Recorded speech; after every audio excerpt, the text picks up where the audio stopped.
Hey y'all, I just want to talk a little bit about insecurities. I think it's something that we all struggle with. It's something that I've talked about before. I have songs that are about it and knowing who you are and all of that, but I've never really just went there with y'all. I've never was completely vulnerable in what the insecurities I have and how I deal with them, because honestly, they sound so silly when I say them out loud, which is probably good that I recognize that and I'm able to fight it.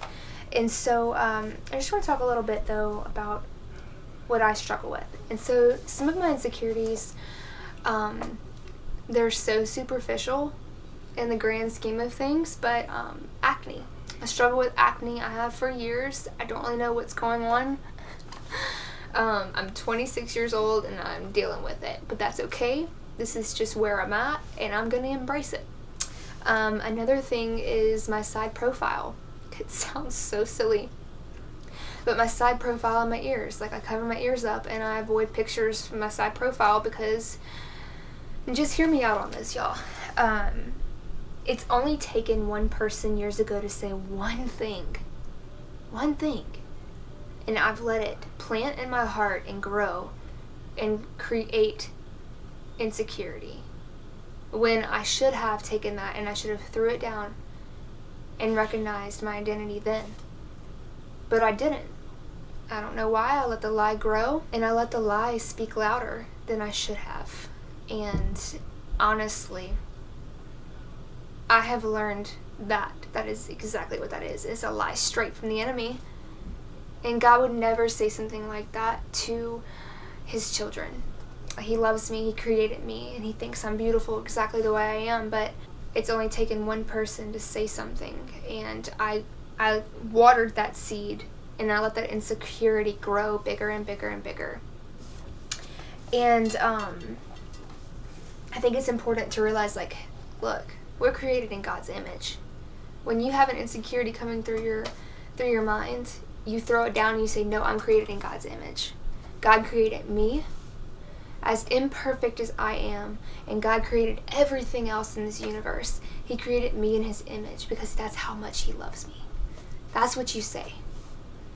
That's where you stop letting that seed grow in your heart and you learn exactly who you are and who God's created you to be, and to think that you're beautiful and you're strong. To know that confidently. Also, I think it's important too to use your words for good.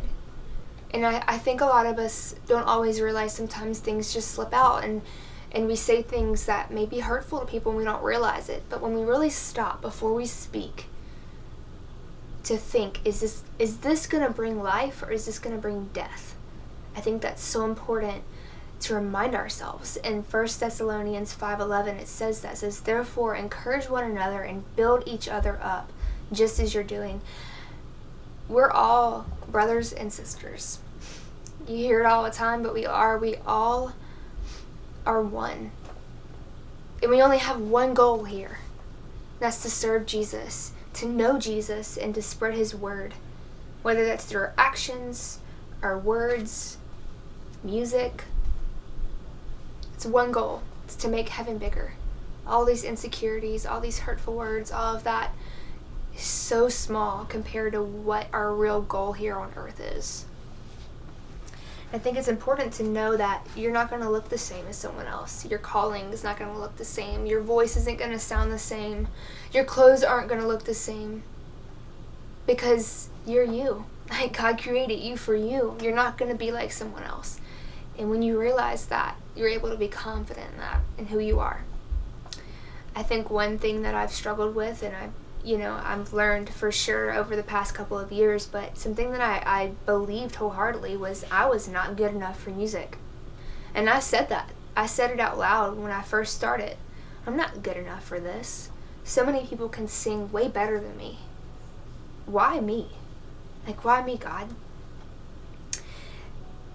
And it's so silly to even think that way, because when we think that small, because it's just a very, small-minded way of thinking. It's not about us. It's It's about what God called us to do and who God says we are and what our calling is. That's what it is. And it's recognizing that and stepping into it. Stepping into it confidently and boldly, even if you feel like you're not good enough for it. God's given it to you, so he must think otherwise. Like for singing for me, I've had to work really hard. I do vocal lessons all the time, and I haven't even scratched the surface of what some of these younger, like teenagers, can do without any training. And that I used to let bother me, because I'm like, well, if this is my calling, then why is it so hard? Why is it so hard for me sometimes?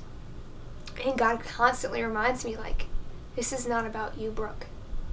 This is a way bigger picture. This is not the goal. The goal is not how good you are.